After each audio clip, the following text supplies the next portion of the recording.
အားလုံးပဲမင်္ဂလာပါရှင်ဟော်ရာတီး channel လေးကနေကြိုဆိုပါရစေ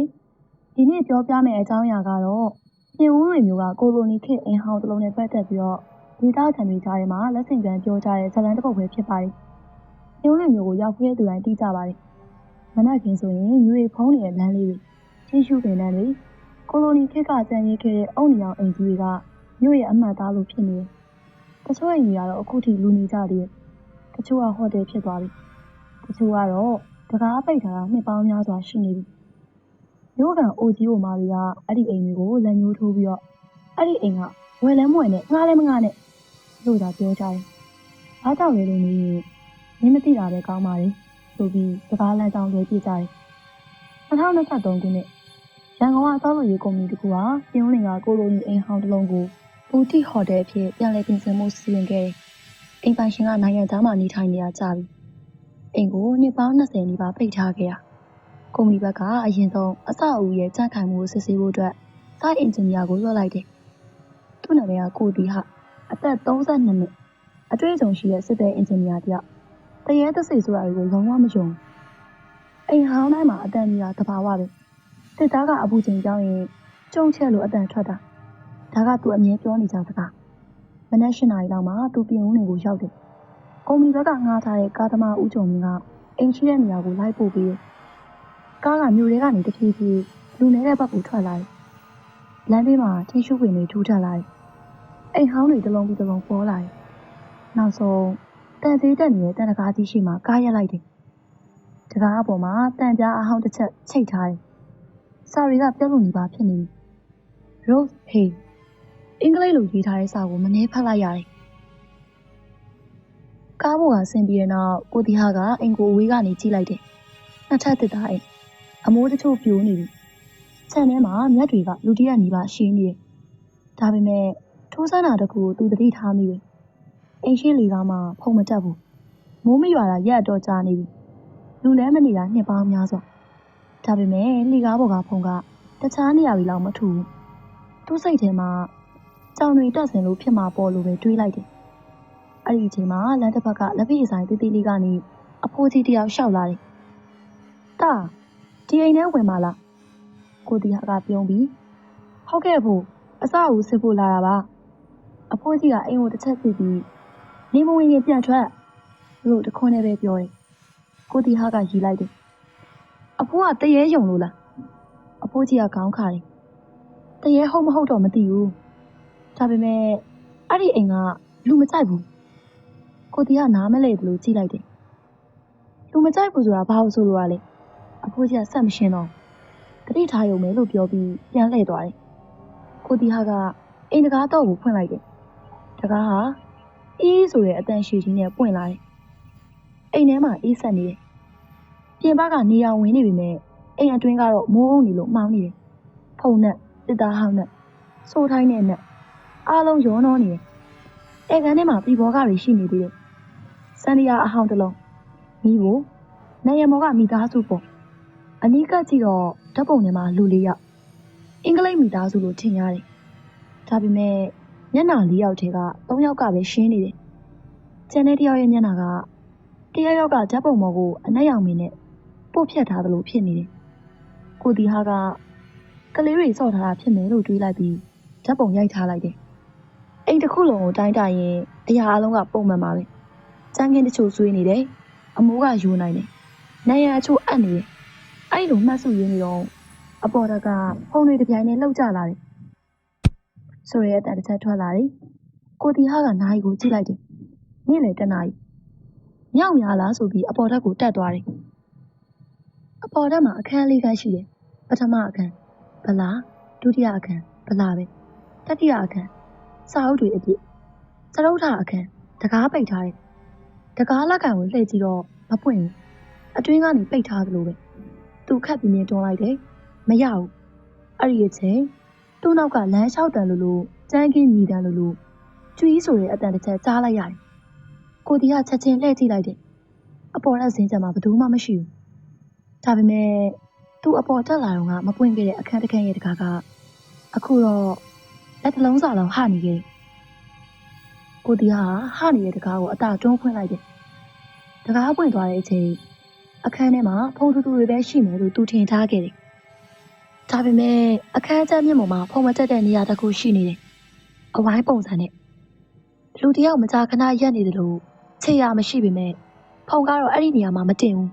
။အမိုးပေါက်နေလို့လေဝင်တာဖြစ်မယ်။သူ့ကိုယ်သူအဲ့လိုပဲရှင်းပြလိုက်တယ်။ဒါပေမဲ့အခန်းအမိုးကိုမောကြည့်တော့အပေါက်ကမရှိဘူး။ပရင်းပေါက်လည်းအလုံးပိတ်ထားတယ်။အခန်းရဲ့တောင်မှာတစ်သားစာရေးစပွဲတစ်လုံးရှိတယ်။အန်ဆွဲကိုဆွဲဝင်ကြည့်တော့စာရွက်အဟောင်းတွေဝစ်စရင်းစာအုပ်တွေမြေပုံတချို့တွေ့ရတယ်။အောက်ဆုံးအန်ဆွဲမှာတော့တရေဖုံးတိုင်ရည်အဟောင်းတအုပ်ရှိနေတယ်။ဖုန်းတွေကိုခါထုတ်ပြီးဖွင့်ကြည့်လိုက်တော့အင်္ဂလိပ်လိုလက်ရင်းနဲ့ရေးထားတာအချို့စာမျက်နှာတွေကရေးဆိုပြီးဖတ်မရတော့ဒါပေမဲ့နောက်ဆုံးစာမျက်နှာနားမှာလက်ရေးကတုံရင်သလိုဖြစ်နေတယ်။စာကြောင်းတစ်ကြောင်းကိုသူ Google Translate နဲ့ဘာသာပြန်ကြည့်လိုက်တယ်။ဒီအိမ်မှာတခုခုရှိနေတာမဟုတ်ဘူး။ဒီအိမ်ကတခုခုကိုထိန်းထားတာ။ကိုဒီဟာရေးလိုက်တယ်။ဇလန်းရေးထားတာဖြစ်မှာပါလို့ပြောပြီးဓာတ်ပုံရိုက်ထားလိုက်တယ်။နေ့လယ်3 နာရီကျော်လာတော့သူ့အိမ်အပြင်ထွက်ပြီးဦးကျော်မြင့်နဲ့လက်ဖေးတောက်ဖို့ထွက်လာတယ်။လက်ဖေးဆိုင်မှာမနက်ကတွေ့ခဲ့တဲ့အဖိုးကြီးလေးရှိနေတယ်။ကိုဒီဟာကအဖိုးကိုမေးလိုက်တယ်။အဖိုးဒီအိမ်ကိုဘာလို့လူမဝယ်ကြရလဲ။အဖိုးကြီးကခွက်ကိုချထားပြီးအရင်ကတော့ဝယ်ဦးတယ်ဒါပေမဲ့ဘယ်သူမှနှစ်မပြေဘူးကိုဒီဟာကမျက်ခုံးပင့်လိုက်တယ်ဘာဖြစ်လို့လဲအိမ်ကမကြိုက်ရင်ပြန်ထွက်သွားကြတာမကြိုက်ဘူးဆိုတာဘယ်လိုအဖိုးကြီးကခေါင်းခါတယ်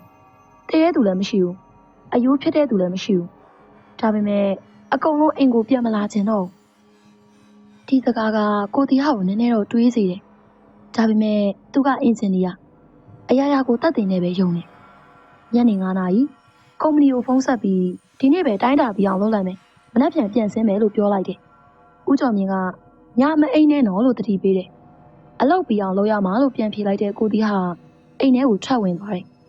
နေဝင်တာမြန်တယ်ပြင်ဦးလင်ရဲ့ညနေက6 နာရီမထိုးခင်မှာပဲမှောင်စားပြူလာတယ်အိမ်ထဲမှာတော့ပို့ပြီးမှောင်နေပြီကိုတီးဟာက LED မီးကြီးတစ်လုံးထွန်းလိုက်တယ်အလင်းရောင်ကနံရံတွေကိုထိသွားတဲ့အခါနံရံမှာပကြီးကားတစ်ချက်တွေ့လိုက်ရတယ်မနက်ကမတွေ့ခဲ့ဘူးသူတေချာမှတ်မိတယ်အဲ့ဒီနံရံကဘလာဖြစ်နေခဲ့တာအခုတော့ဘောင်အဟောင်းနဲ့ပကြီးကားတစ်ချက်ချိတ်ထားတယ်ပကြီးထဲမှာဒီအိမ်မုံကိုပဲဆွဲထားတာဒါပေမဲ့အိမ်ရှိလေကမှလူတယောက်ရက်နေတယ်မျက်နှာကိုတော့မဆွဲထားဘူးအနက်ရောင်ပဲခြေထားတယ်ငါမနက်ကသတိမထားမိတာဖြစ်မှာလို့ပြောရင်ဓာတ်ပုံရိုက်ဖို့ဖုန်းကိုထုတ်လိုက်တယ်ကင်မရာကိုဖွင့်လိုက်တဲ့အချိန်စခရင်ထဲမှာပကြီးကားမပေါ်ဘူးနံရံပလာပဲပေါ်နေတယ်သူဖုန်းကိုချလိုက်တယ်မျက်စိနဲ့ကြည့်တော့ပကြီးကားရှိနေတော့မယ်ဖုန်းနဲ့ကြည့်တော့မရှိတော့ဘူး2 ခါ 3 ခါဆန်းကြည့်တယ်အဖြေကအတူတူပဲကိုတီဟာရဲ့စိတ်ထဲမှာပထမဆုံးအချိန်မတက်မတာဖြစ်လာတယ်သူမီးကိုပို့တောက်အောင်လုပ်လိုက်တယ်အဲ့ဒီအချိန်အပေါ်ဓာတ်ကနေဖုံမုံတွေတဖြည်းဖြည်းကျလာတယ်ဒါဟာလူတယောက်လမ်းလျှောက်ရင်ဖြစ်တဲ့ပုံစံမျိုး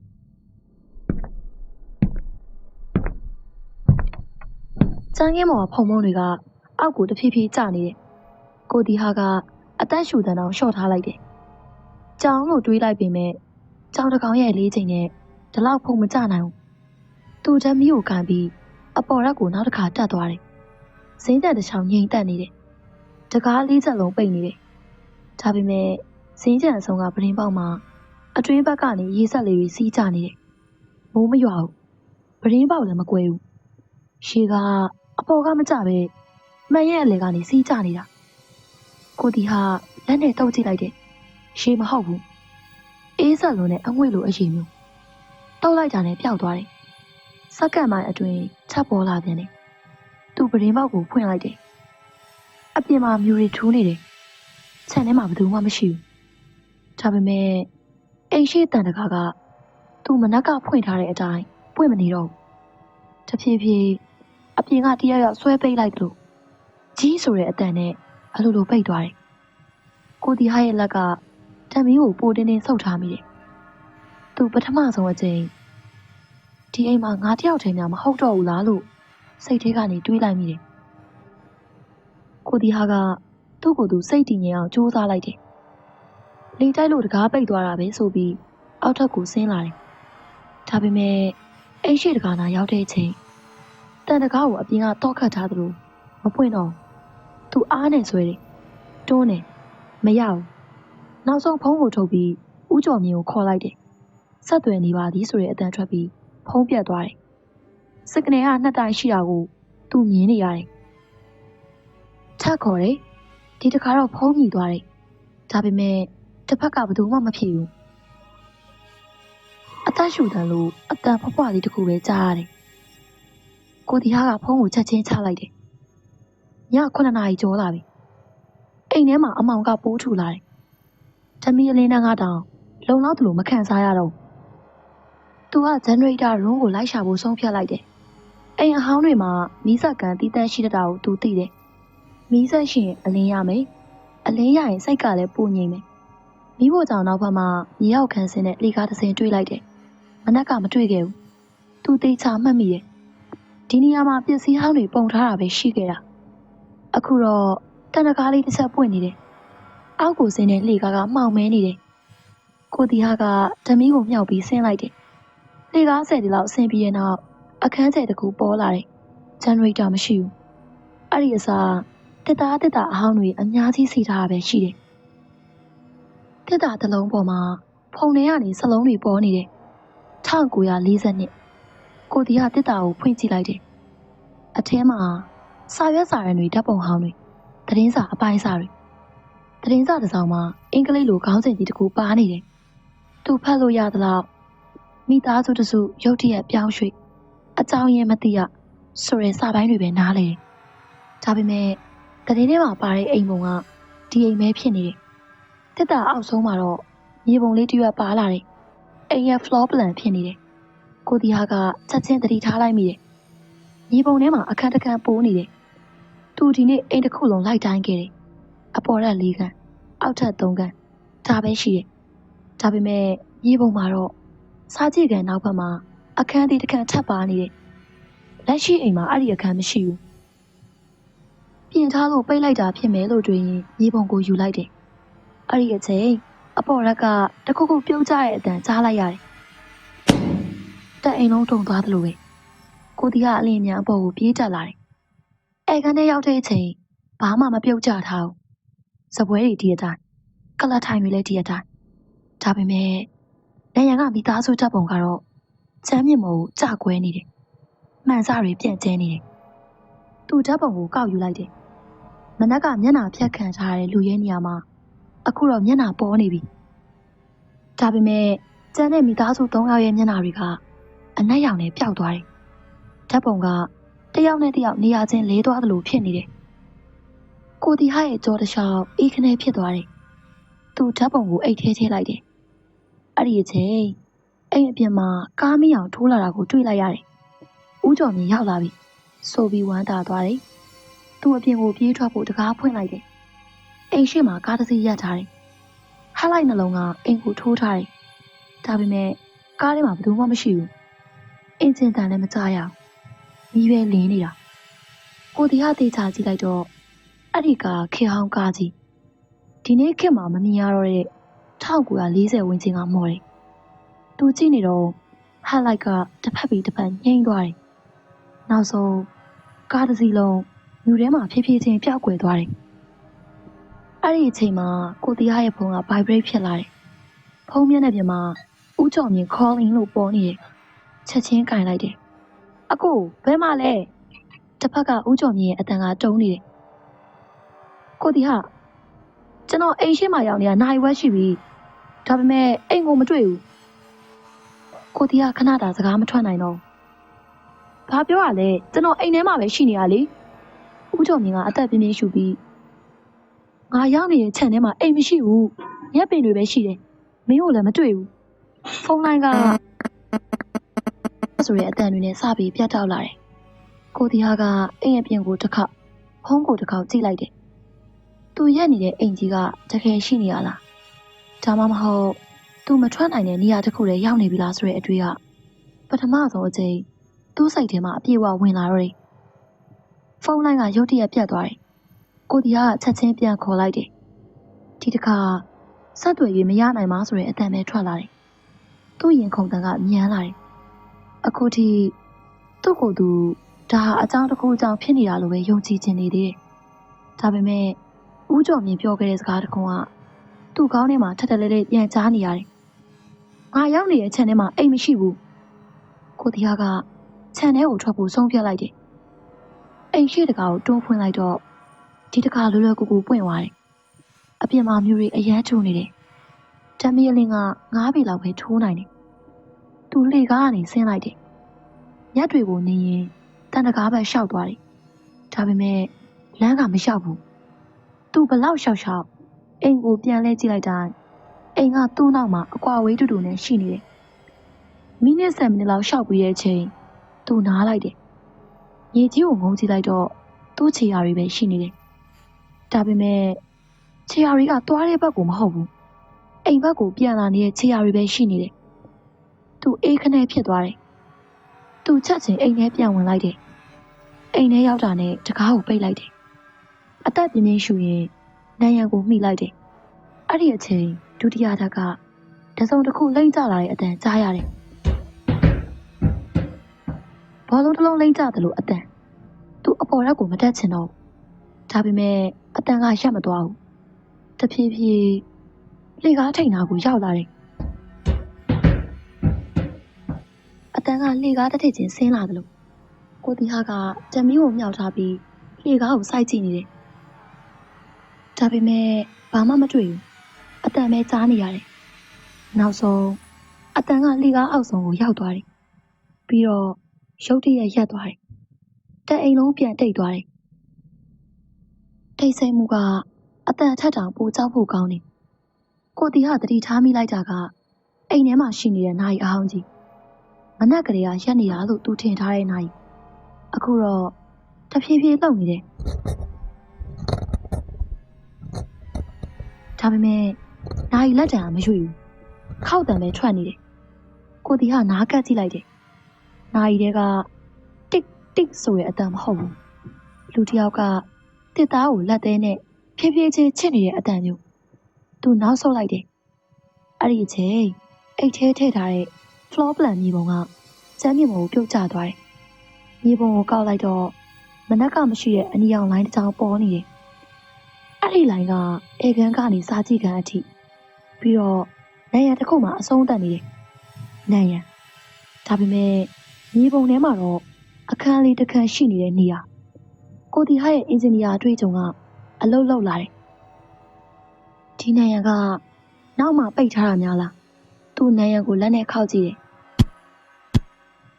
တခြားနံရံတွေကမှာတင်းတဲ့အတန်ဒီနေရာကတော့ဟောင်းလို့အခေါင်းပေါက်တံလို့ထွက်လာတယ်။သူ့မိဖို့ကန်တွေကတန်တူတစ်ချောင်းကိုယူလာတယ်။နံရံကိုဖြည်းဖြည်းချင်းထူလိုက်တယ်။တစ်သားပြားကအပ်သွားတယ်။နောက်တစ်ဆက်ထပ်ထူလိုက်တော့တစ်သားအပိုင်းကြီးပြုတ်ကျသွားတယ်။နံရံနောက်မှာအခန်းတိတိတစ်ခန်းရှိနေတယ်။အခန်းထဲမှာပရိဘောကမရှိဘူး။ဖုန်းတွေလည်းမရှိဘူး။အခန်းအလယ်မှာတစ်သားကလထိုင်တစ်လုံးပဲရှိတယ်။ကလထိုင်ပေါ်မှာတော့အဟောင်းတစ်ချောင်းတော့နာမှာစာရွက်ခောက်တစ်ရွက်ကိုတီဟာကစာကိုဖြည်းဖြည်းချင်းဖွင့်လိုက်တယ်။စာရွက်ကအင်္ဂလိပ်လိုရေးထားတာအောက်ဆုံးမှာတော့မြန်မာလိုလက်ရည်တစ်စောင်းထပ်ရေးထားတယ်။တကားကိုဖွင့်ခဲ့တဲ့သူကမပိတ်ဘဲမပြန်ပါနဲ့။ကိုတီဟာရဲ့မျက်လုံးကစာရွက်ကနေတော့စီကိုဖြည်းဖြည်းချင်းရွေ့သွားတယ်။သူသတိမထားမိခဲ့တာတခုရှိတယ်။ဒီအိမ်မှာတကားအလုံးကိုသူတွေ့ခဲ့တယ်။ဒါပေမဲ့ဒီတော့နဲ့အကိုက်မဲ့တကားကိုတော့တခါမှမတွေ့ခဲ့ဘူး။ပြင်ဦးလွင်ကကိုလိုနီအဟောင်းမှာဖြစ်ခဲ့တယ်လို့ပြောကြတဲ့ညတညကိုတီဟာကတော့ကိုလက်ထဲမှာကင်ထားလိုက်တယ်။တန်ကြီးတက်နေတဲ့ကြေးဝါရောင်တော့အလေးချိန်ကတာမဲအိမ်တော့ထပ်ပို့လေးတယ်။တော့ကောင်းပေါ်မှာအခရာနှလုံးထွင်းထားတယ်။ RH သူမနက်ကမြင်ခဲ့တဲ့တန်ကြားကိုတတိယသွားတယ်။ Rose Hey ဒီအိမ်ရဲ့မူလားတော့ပဲလို့တွေးလိုက်တယ်။ဒါပေမဲ့တော့ရှိပြီးတော့ပေါင်းမရှိတာကပိုထူးဆန်းနေတယ်။အခန်းသေးသေးလေးတွေကိုဓာတ်မီထိုးကြည့်တော့နံရံတစ်ဖက်မှာတစ်သားစိန်တစ်ခုရှိနေတယ်။စင်ပေါ်မှာဖန်ပလင်းလေးတွေတန်းစီထားတယ်။ပလင်းအများစုကကွဲနေပြီ။ကျန်တဲ့နှစ်ပလင်းကတော့အကောင်အတိုင်းအထဲမှာအဝါရောင်အရည်တချို့ကျန်နေသေးတယ်။အောက်ခြေမှာအင်္ဂလိပ်လိုစာရင်းလေးရေးထားတယ်။ပရိစာဘိတ်တိကိုတီဟာကဓာတ်ရုပ်ပစ္စည်းတစ်မျိုးလိုပဲထင်လိုက်တယ်။သူအခန်းထဲကိုတလန်းဝင်လိုက်တဲ့အချိန်အိမ်တစ်လုံးလုံးလေတိုက်တယ်လို့ဝူးဆိုတဲ့အတန်ကြီးထွက်လာတယ် တကားတွေအကုန်တပြိုင်နဲ့စောင့်ပိတ်သွားတယ်တခန့်ပြီးတခန့်တစ်ထပ်ပြီးတစ်ထပ်တကားပိတ်တံတွေစက်တိုက်ထွက်လာတယ်ဒါပေမဲ့အပြင်မှာလေမတိုက်ဘူးကိုတီကအခန်းထဲကချက်ချင်းပြန်ထွက်လိုက်တယ်စာကြည့်ကန်ကိုပြန်ရောက်တော့ကျမ်းမြင့်ပေါ်မှာသူ့မနက်ကတိုင်းထားတဲ့အတိုင်းအတာစာရွက်တွေပြန့်ကျဲနေတယ်စာရွက်တွေကလေတိုက်လို့မဟုတ်ဘူးတရွက်ချင်းတရွက်ချင်းတယောက်ယောက်ကလှန်နေသလိုဖြည်းဖြည်းချင်းရွေ့နေတယ်သူငုံကောက်လိုက်တော့စာရွက်တရွက်ရဲ့နောက်ကျောမှာမနက်ကမရှိခဲ့တဲ့ခဲတံစတစ်ချောင်းပေါ်နေတယ်အပေါ်ရက်ပရင်းပေါက်ကိုကြည့်ပါကိုတီဟာရဲ့လက်ချောင်းတွေအေးဆက်သွားတယ်ဒီစာကိုဘယ်သူရေးတာလဲသူတယောက်တည်းပဲရှိနေတာမဟုတ်လားသူအလိုလိုအပေါ်ရက်ကိုမော့ကြည့်လိုက်တယ်ဇင်းချံအစုံကပရင်းပေါက်မြူရီအပြင်မှာလွင့်နေတယ်အစပိုင်းမှာဘာမှမတွေ့ဘူးဒါပေမဲ့မြူရီခဏကွာသွားတဲ့အချိန်ပရင်းပေါက်မှန်ထဲမှာအိမ်အပြင်ကိုမျက်နှာမူပြီးရှက်နေတဲ့လူတယောက်ရဲ့အရေးကိုမြင်လိုက်ရတယ်အရေးကလှုပ်မနေဘူးသူ့ဘက်ကိုလည်းမလှည့်ဘူးပရင်းပေါက်အပြင်ကိုပဲစိုက်ကြည့်နေတယ်ကိုတီဟာကဓမီကိုမြှောက်ထိုးလိုက်တယ်အလင်းရောက်သွားတဲ့အချိန်အရေးပြောက်သွားတယ်သူအရေးဆုံးပြီးအပေါ်ရက်ကိုပြေးတက်လိုက်တယ်ပရင်းပေါက်နာရောက်တော့လူမရှိဘူးဒါပေမဲ့မှန်ပေါ်မှာလက်ဖွားရတကူထင်းနေတယ်ဖုန်ထူးနေတဲ့မှန်ပေါ်မှာအတွင်းဘက်ကနေကတ်ထားသလိုထင်ရှားတဲ့လက်ရကိုတီဟာကသူ့လက်နဲ့တိုင်းကြည့်လိုက်တယ်လက်ဖွားကသူ့လက်ထက်အများကြီးသေးနေတယ်ကလေးတယောက်ရဲ့လက်ဖွားရွယ်လောက်ပဲရှိတယ်ဒါပေမဲ့ဒီအိမ်မှာကလေးတယောက်နေခဲ့တယ်ဆိုတဲ့အထောက်အထားကိုတော့သူတခုမှမတွေ့ရသေးဘူးအဲ့ဒီအချိန်အောက်ထပ်ကနေနိုင်ခောက်တန်ထွက်လာတယ်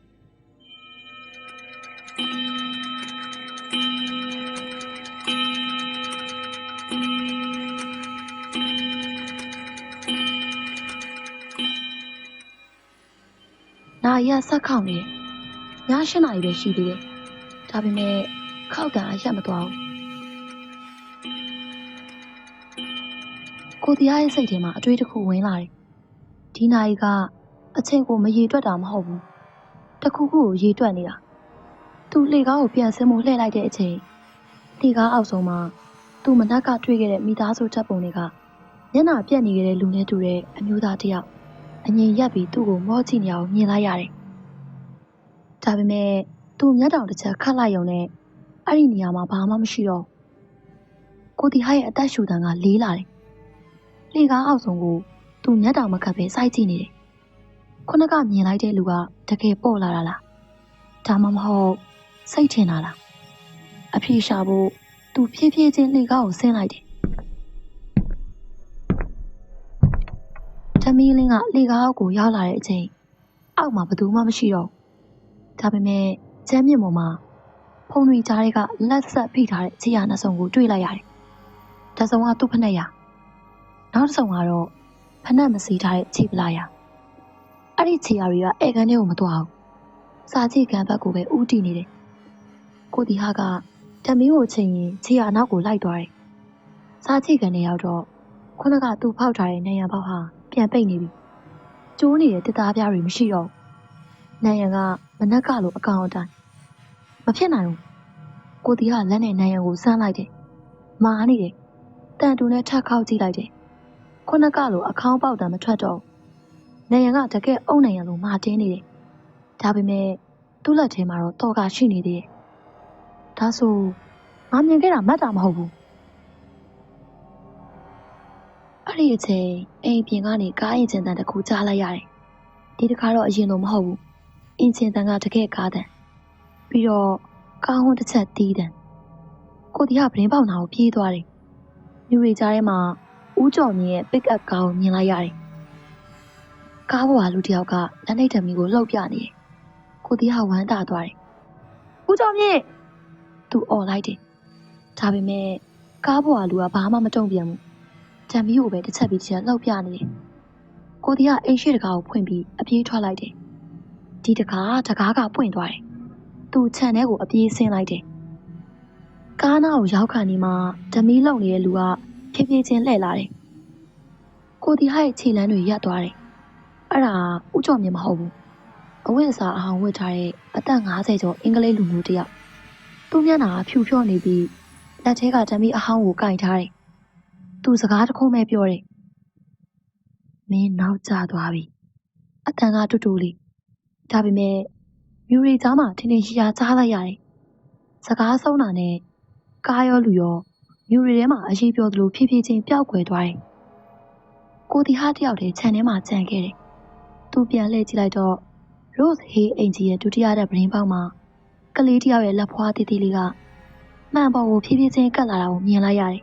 ။ကိုတီဟာကပရင်းပေါက်ကိုစိုက်ကြည့်နေမိတယ်။မှန်ပေါ်ကိုကတ်ထားတဲ့လက်ဖွားတီးတီးလေးကဖြည်းဖြည်းချင်းအောက်ကိုရွေ့လာတယ်။လက်ဖွားနောက်မှာလူတယောက်ရဲ့မျက်နှာရှိမနေဘူး။မြူလိုဖြူအောင်လေးတစ်ခုသာမှန်နောက်ကနေလှုပ်ရှားနေတယ်။တစ်စက္ကန့်အကြာလက်ရာကပျောက်သွားတယ်။ပရင်းပေါက်ကပြန်ပြီးငြိမ်သက်သွားတယ်။ကိုတီဟာတက်ပြင်းချလိုက်ပြီးအိမ်ထဲပြန်ဝင်လာတယ်။အခုအချိန်မှာထွက်ပြေးဖို့ထက်ဒီအရဲ့လှုပ်ဝက်ချက်ကိုသိမှလွတ်နိုင်မယ်ဆိုတဲ့စိတ်ကပိုအားကောင်းလာတယ်။သူစာကြည့်ကန်တွေကိုပြန်ဝင်လိုက်တယ်။ကျမ်းမြင့်ပေါ်မှာပြုတ်ကျနေတဲ့စာအုပ်တွေကိုကောက်ရင်းအလေကစာအုပ်တောက်ထဲကစာရွက်တွေပြုတ်ကျလာတယ်။အဲ့ဒီစာရွက်ကအင်္ဂလိပ်လိုရေးထားတဲ့အိမ်အလုပ်သမားတယောက်ရဲ့မှတ်တမ်းဖြစ်နေတယ်။အတိတ်ပဲခေါ်ကြည့်တော့ဒီအိမ်မှာနေခဲ့တဲ့အင်္ဂလိပ်မိသားစုမှာသမီးလေးတယောက်ရှိခဲ့တယ်။အသက်9နှစ်။နာမည်ကအမလီ။အမလီဟာမိုးရွာတဲ့ညတစ်ညမှာ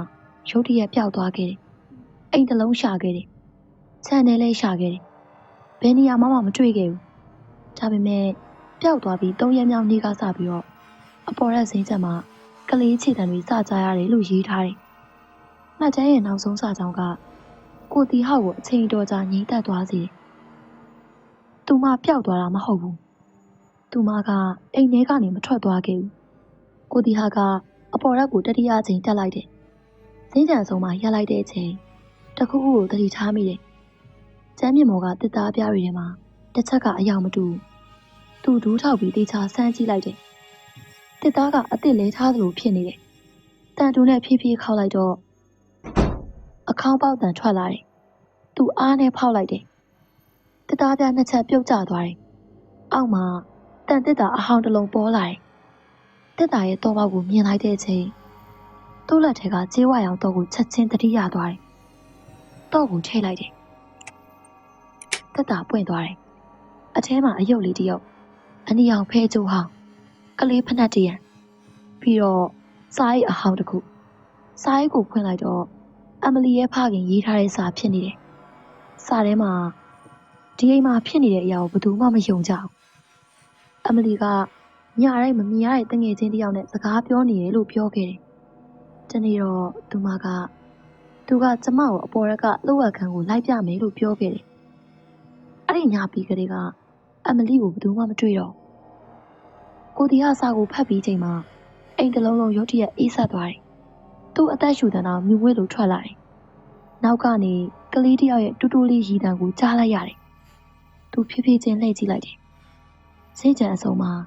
အဖြူရောင်အဝတ်လေးဝတ်ထားတဲ့ကလေးမလေးတယောက်ရပ်နေတယ်။သူမရဲ့မျက်နှာကိုစပင်တွေဖုံးထားတယ်။နားဘက်လက်ထဲမှာဖဲချိုးနီလေးတစ်ချောင်းကင်ထားတယ်။သူမကစကားတစ်ခုပဲပြောတယ်။သူအောက်မှာရှိသေးတယ်။သူအောက်မှာရှိသေးတယ်။အဲ့ဒီစကားကိုပြောပြတာနဲ့စင်းကြံတစ်ခုလုံးကိုမီးတွေအလုံးတစ်ပြိုင်တည်းငြိမ်းသွားတော့တယ်။အမောင်ထဲမှာ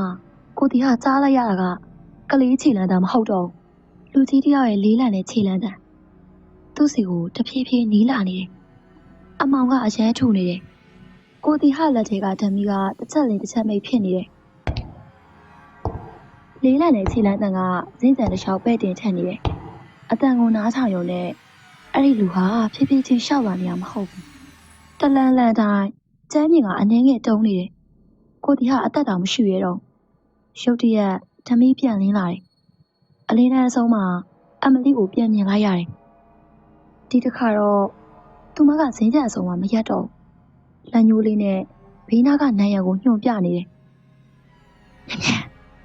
တူတူလေးပြောလိုက်တယ်။ကိုတီဟာချက်ချင်းနန်းရံနားကိုပြေးသွားတယ်။အမလီညှို့တဲ့နေရာကိုဆန်လိုက်တော့တစ်သားပြတစ်ချက်လှုပ်သွားတယ်။ဆွဲလိုက်တာနဲ့လူတယောက်ဝင်လို့ရတဲ့လှုပ်ဝက်လမ်းချင်းလေးပေါ်လာတယ်။သူ့အထဲကိုဝင်လိုက်တဲ့အချိန်နောက်ကတစ်သားပြကသူ့အလိုလိုပြန်ပိတ်သွားတယ်။လမ်းချင်းလေးကအရမ်းချင်းတယ်။နန်းရံတွေကအုတ်သားအဟောင်းလေတူးကဆိုးဆွနေတယ် အရှိကိုဆဲပြီးလောက်သွားပြီးနောက်အခန်းလေးတစ်ခန်းကိုရောက်သွားတယ်အခန်းထဲမှာကလထိုင်တစ်လုံးစပွဲတစ်လုံးပြီးတော့တန်ချိုးကြီးတစ်ချောင်းကကျမ်းမြင့်ကိုထိုးဆိုင်ထားတယ်တန်ချိုးအဆုံးမှာတော့ဘာမှမရှိဘူးတစ်ချိန်ကတခုကိုခြိထားခဲ့တယ်လို့ပဲအရှိကိုဆဲပြီးလောက်သွားပြီးနောက်အခန်းလေးတစ်ခန်းကိုရောက်သွားတယ်အခန်းထဲမှာကလထိုင်တစ်လုံးစပွဲတစ်လုံးပြီးတော့တန်ချိုးကြီးတစ်ချောင်းကကျမ်းမြင့်ကိုထိုးဆိုင်ထားတယ်တန်ချိုးအဆုံးမှာတော့ဘာမှမရှိဘူးတစ်ချိန်ကတခုကိုခြိထားခဲ့တယ်လို့ပဲစပွဲပေါ်မှာတရေဖုံးစာအုပ်အထူကြီးတော့ရှိနေတယ်ကိုတီဟာဖွင့်ဖတ်လိုက်တယ်ဒီတစ်ခါတော့အင်္ဂလိပ်လိုမဟုတ်ဘူးမြန်မာလိုရေးထားတာစာအုပ်ရဲ့ပထမစာမျက်နှာမှာ1944ခုနှစ်ဒီအိမ်ကိုစောင့်ဖို့ငါတို့ရောက်လာတယ်လို့ရေးထားတယ်ကိုတီဟာမျက်ခုံးပင့်သွားတယ်အင်္ဂလိပ်အိမ်မှာမြန်မာလိုမှတ်တမ်းသူဆက်ဖတ်လိုက်တယ်စာထဲမှာဒုတိယကမ္ဘာစစ်ပြီးဒီအိမ်ကိုစောင့်ရှောက်ခဲ့တဲ့မြန်မာမိသားစုအကြောင်းရေးထားတယ်သူတို့ရောက်လာချိန်မှာအမလီပြောင်းနေတာ2 နှစ်ရှိပြီဒါပေမဲ့ညတိုင်းဒုတိယထပ်မှာကလေးတစ်ယောက်ပြေးနေတဲ့ကြားရတယ်အိမ်ဆောင်ဖိုးကအတန်နောက်လိုက်သွားတဲ့ညကလှုပ်ဝက်လမ်းကိုတွေ့ခဲ့တယ်အဲ့ဒီလမ်းရဲ့အဆုံးမှာတန်ကျိုးနဲ့ချုပ်ထားတဲ့လူတစ်ယောက်ကိုတွေ့ခဲ့တယ်လို့ရေးထားတယ်ဒါပေမဲ့နောက်နေ့မနက်ကျတော့တန်ကျိုးပဲကြံခဲ့တယ်လူကပြောင်းနေပြီစာရဲ့နောက်ဆုံးပိုင်းမှာစာတစ်ကြောင်းကိုအကြိမ်ကြိမ်ရေးထားတယ်သူကလူမဟုတ်ဘူးသူကလူမဟုတ်ဘူးသူကလူမဟုတ်ဘူးမင်းတွေပြက်နေတဲ့အထိထပ်ရေးထားတာကိုတီကစာအုပ်ကိုပိတ်လိုက်တယ်အဲ့ဒီချိန်သူ့နောက်ကနေတယောက်ယောက်အသက်ရှူတန်းကြားလိုက်ရတယ်အရန်နီးတယ်သူ့လည်းပင်နာမှာရက်ပြီးရှူနေတယ်လို့ကိုတီကချက်ချင်းလှည့်လိုက်တယ်အခန်းထဲမှာဘယ်သူမှမရှိဘူးဒါပေမဲ့စာအုပ်ရဲ့နောက်ဆုံးစာမျက်နှာကသူ့အလိုလိုပွင့်လာတယ်အရင်ကမရှိခဲ့တဲ့စာကြောင်းတစ်ကြောင်းဖြည်းဖြည်းချင်းပေါ်လာတယ်နောက်ဆုံးတော့ကင်တဲ့သူကမင်းပဲကိုတီရဲ့လက်ထဲကဂျေးဝါရောင်တော့ဟာရုတ်တရက်ပူးလာတယ်ပူလွန်းလို့မကင်နိုင်တော့ပဲကျမ်းမြင့်ပေါ်ပြုတ်ကျသွားတယ်တော့ကျသွားတဲ့နေရာကအုတ်ကျမ်းမြင့်မဟုတ်ဘူးတစ်သားအဖုံးတစ်ချက်ဖြစ်နေတယ်အဖုံးပေါ်မှာလက်သေးနဲ့အတွင်းကနေချစ်ထားသလိုအရာတွေအပြည့်ကိုတီဟာကဓာတ်မီထိုးလိုက်တယ်ချစ်ရတွေကြောင့်မှအင်္ဂလိပ်လိုစာလေးတစ်စောင်ကိုဖတ်လိုက်ရတယ် Don't open it မဖွင့်ပါနဲ့အဲ့ဒီအချိန်မှာသူ့နောက်ကနေအမလီရဲ့ငိုတန်လေးထွက်လာတယ်ဒီတစ်ခါတော့သူမရဲ့အတန်ကအယမ်းဝမ်းနေနေတယ်ကျေးဇူးပြုပြီးအဖိုးမဖွင့်နဲ့ဒါပေမဲ့ကိုတီကမျက်စိရှိမှာပဲအဲ့ဒီတစ်သားအဖုံးကအတွင်းကနေဆိုပြီးတယောက်ယောက်ကထွက်လာဖို့အောက်ကနေခောက်နေရောတယ်တစ်သားအဖုံးအောက်ကခောက်တန်ကပိုးမြန်လာတယ်ကိုတီဟာရဲ့နှလုံးခုန်တန်ကလည်းအဲ့ဒီအတန်နဲ့အတူလိုက်မြန်လာတယ်အမလီကတော့ခေါင်းကိုအမြန်ခါနေတယ်မဖွင့်နဲ့သူကလိန်ကြတယ်သူမရဲ့အတန်ကတိုးပေမဲ့အလိုအမင်းစိုးရိမ်နေတဲ့အတန်ရုတ်တရက်အဖုံးအောက်ကနေလူကြီးတယောက်ရဲ့အတန်ထွက်လာတယ်ကျေးဇူးပြုပြီးငါ့ကိုကဲပါငါဒီအောက်မှာနှစ်ပေါင်းများစွာပိတ်မိနေတာအတန်ကပင်ပန်းနွမ်းနေတယ်လို့ကြားရတယ်ဘသူမဆိုကြားရင်တနာမိမဲ့အတန်ကိုတီဟာတစ်သားအဖုံးကိုစိုက်ကြည့်နေမိတယ်အမလီကအော်လိုက်တယ်မယုံနဲ့အဲ့ဒီအတန်ကသူ့အတန်မဟုတ်ဘူးသူကမင်းကိုလှည့်စားနေတာကိုတီကမျက်မှောင်ကျုပ်သွားတယ်အမလီကငိုးနေတယ်သူအမြဲတည်းလို့ပြောတယ်လူတိုင်းကိုအပြင်ထွက်ချင်လို့ကိုတီကစာအုပ်ထဲကစာကြောင်းတစ်ခုကိုသတိရသွားတယ်ဒီအိမ်မှာတစ်ခုခုရှိနေတာမဟုတ်ဘူးဒီအိမ်ကတစ်ခုခုကိုထိန်းထားတာအဲ့ဒီအချိန်မှာပဲသူနားလည်သွားတယ်ဒီအိမ်ကိုကြောက်ရတာမဟုတ်ဘူးဒီအိမ်ကအပြင်ကလူတွေကိုကာကွယ်ဖို့တိစောက်ထားတာအိမ်ထဲမှာတရေရှိတာမဟုတ်ဘူးအိမ်အောက်မှာတစ်ခုခုကိုချုပ်ထားတာအတန်ကပိုပြီးအလောတကြီးဖြစ်လာတယ်တော့ကိုတော့အဖုံးကိုဖွင့်ငါမင်းကိုဘာမှမလုပ်ဘူးဒါပေမဲ့အတန်ဆုံးတာနဲ့အဖုံးအောက်ကနေရေတံတစ်ခုထွက်လာတယ်အဲ့ဒီရေတံကအစကလူကြီးတယောက်ရဲ့အတန်နောက်တော့အမျိုးသမီးအတန်နောက်တော့ကလေးအတန်နောက်ဆုံးလူအများကြီးတပြိုင်တည်းရှိနေတယ်လို့ပြောင်းသွားတယ်ကိုတီဟာရဲ့ကြောတစ်လျှောက်စက်သိန်းတွေထလာတယ်အမလီကမျက်လုံးမိတ်ပြီးတိုးတိုးလေးပြောတယ်သူ့မှာအတန်တန်နဲ့မရှိဘူးရုတ်တရက်အိမ်တစ်လုံးလုံးပြင်းပြင်းထန်ထန်လှောက်ခါလာတယ်မျက်နှာချက်ကဖုံတွေ ပြိုကျလာတယ်။နိုင်ရန်တွေအပ်သွားတယ်။အပေါ်ရက်ကပရိဘောကတွေပြုတ်ကျတန်ကြားရတယ်။အမလီကကိုတီဟာကိုကြည့်ပြီးသူတိသွားပြီ။မင်းအမှန်ကိုတိသွားတာပြောလိုက်တယ်။အဲ့ဒီအချိန်တစ်သားဖုံးရဲ့လင်မှာအကြောင်းတစ်ခုဖြည်းဖြည်းချင်းပေါ်လာတယ်။အကြောင်းတွေကလုံးဝအနက်ရောင်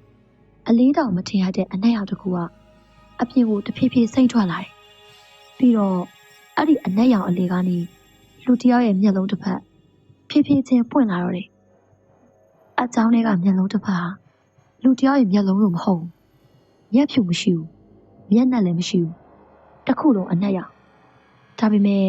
ကိုတီဟာကိုစိုက်ကြည့်နေတယ်ဆိုတာကိုတော့သူခံစားမိတယ်။အဲ့ဒီအချိန်မှာအမလီကကိုတီဟာရဲ့လက်ကိုလှမ်းဆွဲလိုက်တယ်။တော့ပြန်ထားလိုက်။သူမရဲ့အတန်ကအယမ်းတိုးတယ်။ဒါပေမဲ့တောင်းပန်နေလို့ခံစားရတယ်။ကိုတီဟာကကြေးဝါရောင်တော့ကိုကောက်ယူလိုက်တယ်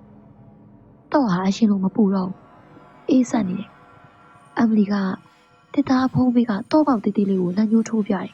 ။ကိုတီဟာတော့ကိုထည့်လိုက်တယ်။လှည့်လိုက်တယ်။ကလစ်ဆိုတဲ့အတန်တစ်ချက်ထွက်လာတယ်။တစ်ချိန်တည်းမှာပဲအိမ်တစ်လုံးလုံးလောက်ခါနေရရပ်သွားတယ်။အချောင်းတွေကမျက်လုံးလေးတဖြည်းဖြည်းပျောက်ကွယ်သွားတယ်။အနက်ရောင်အငွေ့တွေကလည်း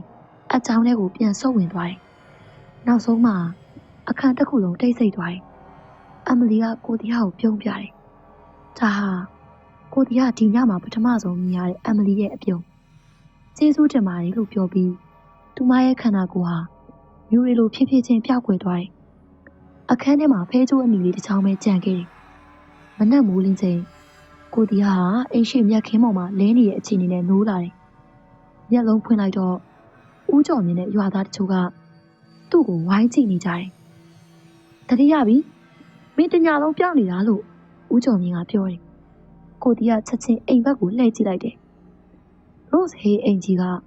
မင်းညလို့မဟုတ်တော့ဘူး။ပရင်းပေါက်တချို့ပြိုကျနေတယ်။အမိုးတစ်ဝက်ပြက်နေတယ်။လူဝင်လူထွက်မရှိတာနှစ်ပေါင်းများစွာကြားနေတဲ့အိမ်ဦးကြီးတစ်လုံးတိုင်းပဲ။သူ့အပြေးဝင်သွားပြီးစာကြည့်ကန်ကိုရှာတယ်။လှုပ်ဝက်အခန်းကိုရှာတယ်။မြေအောက်အခန်းကိုရှာတယ်။ဘာမှမရှိတော့ဘူး။နိုင်ရန်ကအကောင့်တိုင်းလမ်းလှုပ်ဝက်လည်းမရှိ။တန်တက်တာလည်းမရှိ။အမလီလည်းမရှိ။အရာအလုံးက